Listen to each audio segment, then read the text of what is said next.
Matthieu, chapitre 4. Alors Jésus fut emmené par l'Esprit dans le désert pour être tenté par le diable. Après avoir jeûné 40 jours et 40 nuits, il eut faim. Le tentateur s'étant approché lui dit : « Si tu es le Fils de Dieu, ordonne que ces pierres deviennent des pains. » Jésus répondit : « Il est écrit, l'homme ne vivra pas de pain seulement, mais de toute parole qui sort de la bouche de Dieu. » Le diable le transporta dans la ville sainte, le plaça sur le haut du temple et lui dit : « Si tu es le Fils de Dieu, jette-toi en bas, car il est écrit, il donnera des ordres à des anges à ton sujet, et ils te porteront sur les mains, de peur que ton pied ne heurte contre une pierre. » Jésus lui dit : « Il est aussi écrit, tu ne tenteras point le Seigneur ton Dieu. » Le diable le transporta encore sur une montagne très élevée, lui montra tous les royaumes du monde et leur gloire, et lui dit : « Je te donnerai toutes ces choses, si tu te prosternes et si tu m'adores. » Jésus lui dit : « Retire-toi, Satan, car il est écrit, tu adoreras le Seigneur ton Dieu,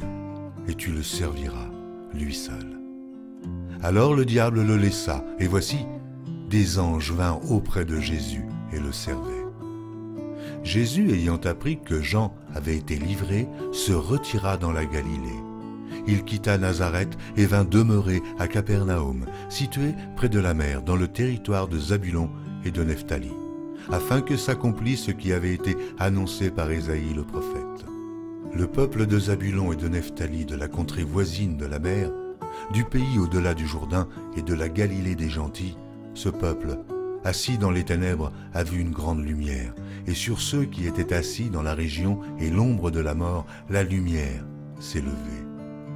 Dès ce moment, Jésus commença à prêcher et à dire : « Repentez-vous, car le royaume des cieux est proche. » Comme il marchait le long de la mer de Galilée, il vit deux frères, Simon, appelé Pierre, et André, son frère, qui jetait un filet dans la mer car ils étaient pêcheurs. Il leur dit : « Suivez-moi, et je vous ferai pêcheurs d'hommes. » Aussitôt, ils laissèrent les filets et le suivirent. De là, étant allé plus loin, il vit deux frères, Jacques, fils de Zébédée, et Jean, son frère, qui étaient dans une barque avec Zébédée, leur père, et qui réparaient leurs filets. Il les appela, et aussitôt ils laissèrent la barque et leur père, et le suivirent. Jésus parcourait toute la Galilée, enseignant dans les synagogues, prêchant la bonne nouvelle du royaume et guérissant toute maladie et toute infirmité parmi le peuple.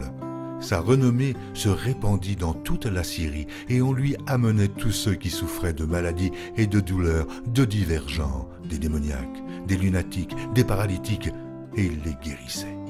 Une grande foule le suivit, de la Galilée, de la Décapole, de Jérusalem, de la Judée, et au-delà du Jourdain.